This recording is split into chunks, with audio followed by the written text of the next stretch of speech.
Greetings, everyone. My name is John Gabriel, and this is the new Calculus channel. Welcome. So, in my previous video, I talked about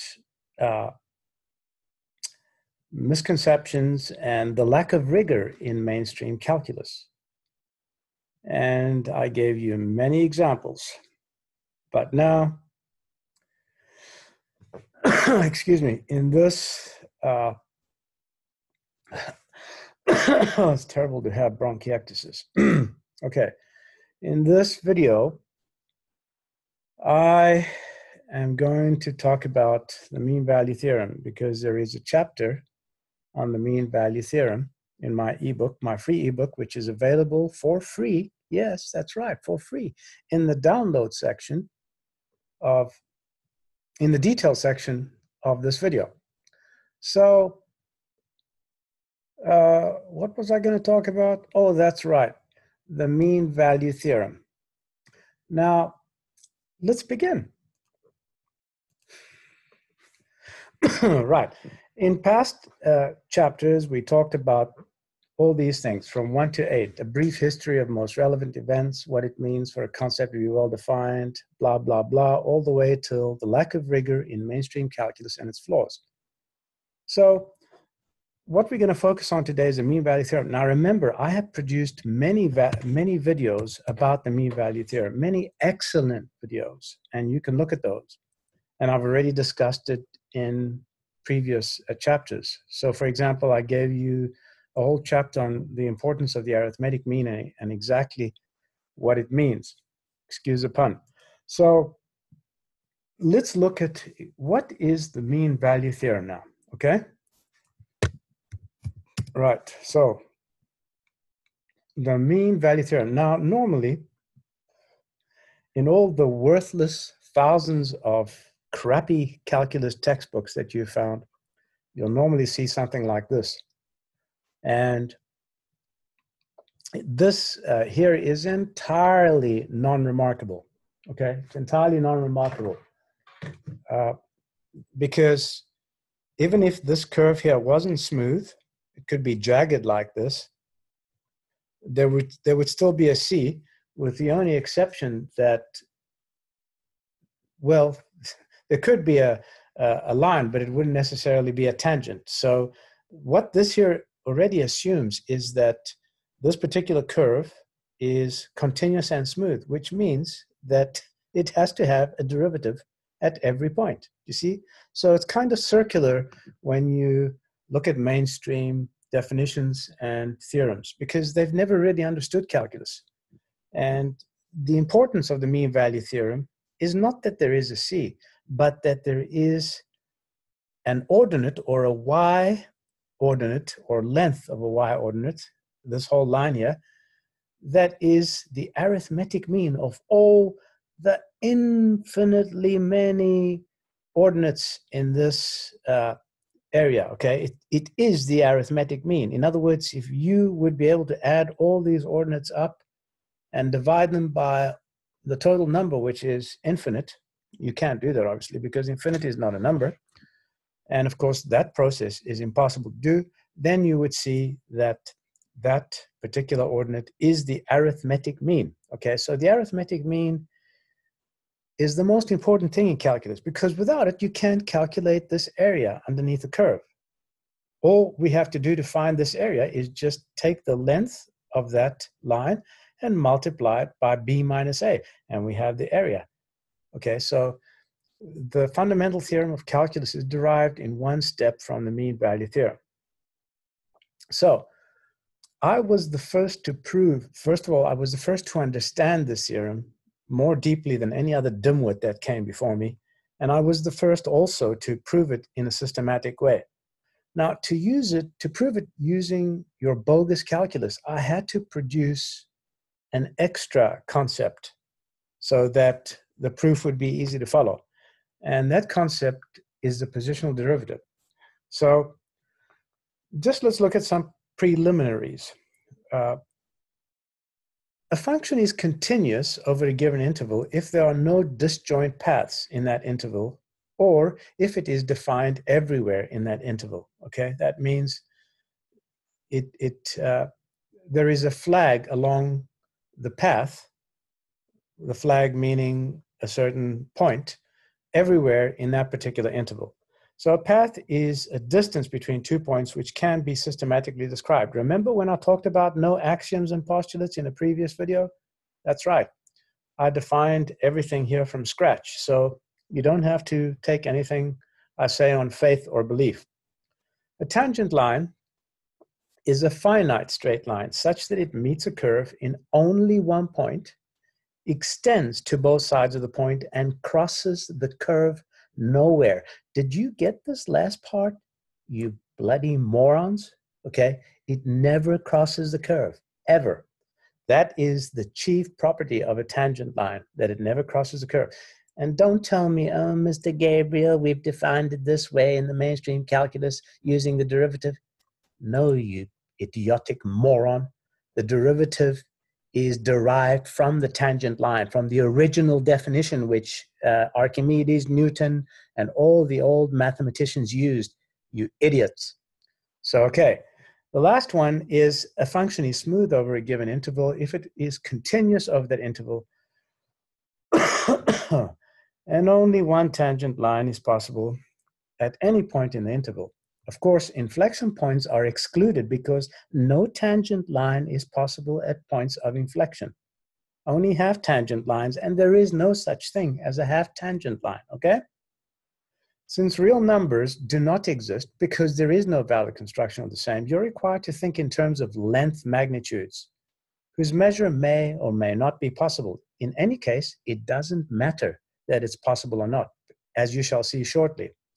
Now, we can think of the x-coordinate magnitudes in this little diagram that you see here, all these little x-coordinates, all right, as let's say x plus k omega, or omega, divided by n, where omega is the interval width, okay?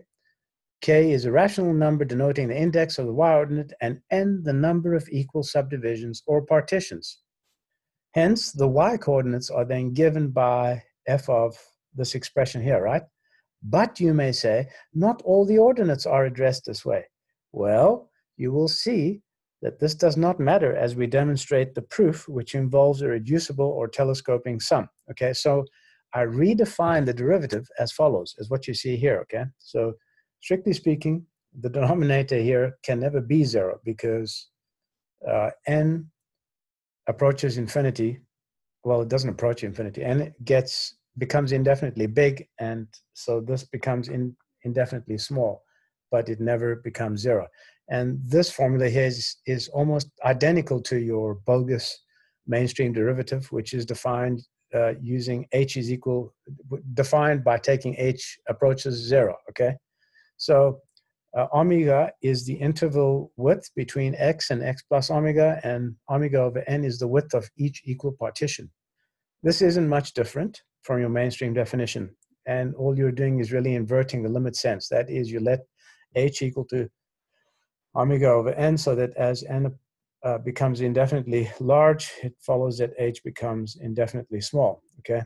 And then you replace h to get your ubiquitous bogus form. So this is a slightly better form that I discovered, but it's still bogus, okay? This was when I was still around 14 years old, and I was trying to understand the muck that I read in all the calculus textbooks and the Encyclopedia Britannica, and the bullshit that I was hearing those moron mathematics professors talk about at university. So using the new derivative, or the new definition, we can define now, and again, this is the clue, any of the positional derivatives. Okay, so a positional derivative is f prime of x plus k omega over n is a symbolic, this whole thing here is a symbolic y ordinate, okay? It doesn't exist except in theory. And you'll see why I did it that way, because using your bogus concept of infinity, you need something like this to replace the fact that there is no such thing as a real number, okay? This here does not represent a real number. you cannot evaluate this expression to obtain a number, but you can redefine it using my original definition here, to get what's called a positional derivative, PD, okay? And then what I've been telling you is that the mean value theorem is really just an arithmetic mean. And so you normally see it as f prime of c is equal to f of b minus f of a, where f is the primitive of f prime divided by b minus a. But I'm going to show you now that starting with this here, I will arrive at the ubiquitous expression. And this here is exactly the arithmetic mean. Look, I'm summing up all the infinitely many y ordinates, okay, under the curve, and then I'm dividing by n. And we'll see now how it telescopes, and we're actually able to find the area. But before I continue, you can verify this statement, okay, the statement here, that it's an arithmetic mean of all the infinitely many ordinates with the actual examples. Try f prime of x is equal to 2x for an area enclosed between the curve and the x-axis on the interval 0, 2. And by the way, note that either the area must lie above or entirely below the x-axis. Okay, it makes no sense to find the arithmetic mean of positive and negative distances at the same time. Otherwise, you won't get the correct area of what's enclosed between the curve, the axis, and the boundaries. So let f prime of c equal to this, and we can expand it out as I've shown you here, and then replace each positional derivative in SD in here with its expanded form. And so now I'm taking it and expanding it like this, and notice what happens. These ordinates all cancel out, right? Everything except f of x plus w minus f of x. And that is what you're left with here, okay? And that is the proof that this f prime of c is an arithmetic mean, and that's using your bogus calculus. In the new calculus, this is a lot simpler, can be done on half a page, and is 100% rigorous. Whereas you've got a lot of machinery here, which you have to spend many, many weeks learning and then figuring out how to find the derivative. You can't really, because in your bogus calculus, you don't have a systematic way of finding it. The first principles method isn't a systematic way. It's a guess. And then you have to verify it using your epsilon delta verifinitions. You know, that bullshit that Weierstrass came up with, which he got from the moron Cauchy, that idiot French mathematician. Okay, yeah, that's what I'm talking about. So, and this is what was expected. When we replace x by a and we let omega equal to b minus a, we get the ubiquitous form. Okay, so from this, we get this just by doing a little replacement. Now, the fundamental theorem of calculus is derived in one step from this mean value theorem. How? Well, we know that this here is the arithmetic mean, okay? In other words, it's simply the entire area divided by b minus a to get the arithmetic mean, all right?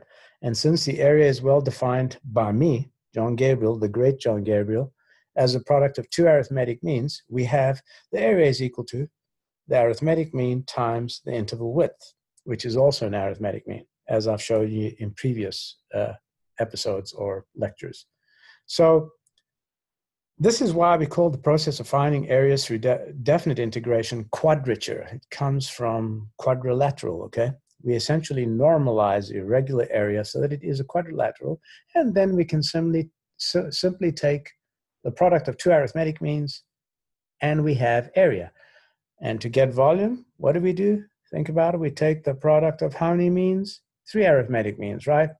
And by the way, these are the general formulas that I discovered, and no one before me actually knew this, but it works for any volume and any area and any hypervolume, okay? It's always the case that one of those quadratures or cubitures happens to be a product of arithmetic means. And I go on here and I explain it once again in this chapter, showing you why it doesn't matter that there are innumerably many. And finally, I show you how to derive this fundamental theorem of calculus. And from this, several flavors of the mean value theorem have been realized. So we've got the average value theorem, well, directly from the mean value theorem, the mean value theorem for integrals, and the second mean value theorem for integrals. They're all just a different form of the mean value, okay? Different forms of the same mean value theorem, but no moron that came before me realized these things. And it's never been published anywhere else. So the mainstream statement of the mean value theorem is an unremarkable fact about a continuous and smooth curve over a given interval. Over 2,000 years ago, mathematicians knew that a line or a secant line through any point can be constructed parallel to another tangent line, to another line as a tangent. So the remarkable fact is that no matter what interval or number of ordinates are considered, the arithmetic mean will always lie in the interval, even if the function is not continuous or smooth. Okay. So I give you some more information, and then I give you the correct statement of the mean value theorem. And here's the correct statement. It says, suppose that an arithmetic mean of all the y-ordinate lengths is possible for f of x on the open interval ab. You have to suppose that because there are infinitely many of them, okay, you idiot? Did you get that, moron? You have to suppose there are infinitely many of them. Then there is a number c such that this is true, of course. And the only time this is impossible is when there is a discontinuity or no convergence in terms of area or volume, all right? And now I'm going to show you two examples in this chapter where the bogus mainstream definition doesn't even apply. So a function is continuous but not differentiable, and yet the mean value theorem still applies. So I give you the function, which is, by the way, this blue function is the derivative of the red one, okay? So don't get confused. You can also apply the mean value to the derivative and also to its derivative, to the second derivative. And I'll show you that it doesn't matter if there's a discontinuity there. I mean, if it's continuous, but not differential. So I'll show you that if the blue curve is continuous and not differentiable, the mean value theorem still applies. There's not only one C, okay, but two C's, and these are the two C's. And in the second example, I show you one where it's neither continuous nor differentiable, yet the mean value theorem still applies, okay? So I'm talking about this dotted green function. So if you look at it in terms of the ubiquitous representation, this function here, this green function here, would be the one that you're calculating the arithmetic mean, okay? So there is one C such that f prime prime prime is equal to 1, okay? There is one C. And I'll show you which it is. It's this C here, see on the orange curve, right? Because f prime prime prime is the third derivative. So mainstream confusion does not cease here, as there are many other absurd ideas. Now, notice that I referred to the positional derivative earlier as being only a theoretical construct, but it is possible to verify it using standard algebra. However, you're not going to find a particular number, and that's okay. So in any given interval, number of ordinates are innumerable and cannot be described by any number, right? But the idea of indivisibles was conceived but not used by Archimedes, and then referred to by Cavalieri many centuries later, and he didn't do very much for the idea. So you can say that an indivisible ordinate I in this interval can be represented symbolically as I, this is using your bogus calculus, by the way, and I don't need any of this in my rigorous new calculus. I don't use this nonsense.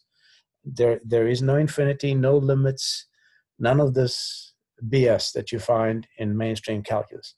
So you can say that theoretically the sum of all the ordinates can be given as just the sum of all the ordinates, right? And furthermore, theoretically, the mean required for quadrature or cubature is given by that. And that's not possible, as we all know, because neither of these are numbers, right? So infinity is not only a number, but it's a junk concept. Now, Mainstream calculus unsuccessfully defines integrals in terms of infinitely small rectangular areas. There is no such thing as an infinitely small rectangular area. It's garbage. And it leads to a contradiction, because if a limit is to be realized, then intuitively each area must become zero in the Riemannian definition. And I've covered a lot of that in the previous chapter, so go back and read it. Now, definition of a positional derivative is as follows, what you see here. And you can demonstrate its truth, right, by using an example. Let's say the example of f of x is equal to x squared. And here I'll show you how to work through it. Okay. This is apparatus that makes your bogus calculus work, right? Well, not work, but somewhat understandable. Your bogus calculus is not rigorous, has never been rigorous, has never made sense, even though the results are generally correct. Now, I can talk about this forever. I could write books on the stupidity, the arrogance, the incompetence, and the sheer idiocy of mainstream academics and all those morons who came before me. But what good would it do, right? So what I plan to do is show you how I found or discovered the new calculus. Now remember, I've proved to you before that well-formed knowledge is never invented, only discovered, okay? So what I'm going to do in the next video is I'm going to show you how I came to discover the new calculus. So I hope you've enjoyed this presentation and that you'll join me again sometime in the next few days, possibly even as soon as tomorrow if I'm able. Some days I feel better than other days, and other days I can't do anything. So